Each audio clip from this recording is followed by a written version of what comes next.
Habari za saizi. Kupitia hii video utaenda kujifunza namna ya kuangalia matokeo ya ualimu. Kama unatumia laptop, kama unatumia desktop, good.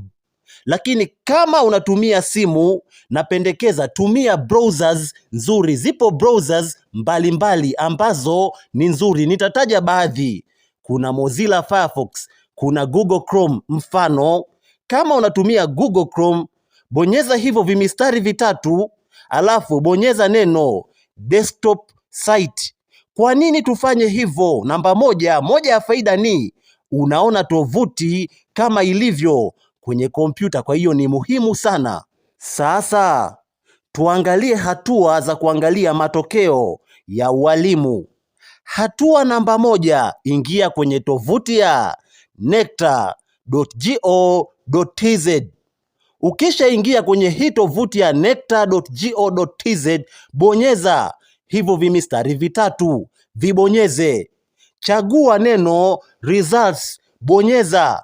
Sasa utaletewa option mbalimbali.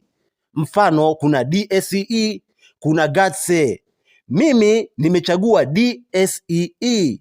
Sasa bonyeza, utaletewa result link ya mwaka husika. Kwa hiyo bonyeza link, utaweza kuona matokeo ya mwaka husika. Asante sana.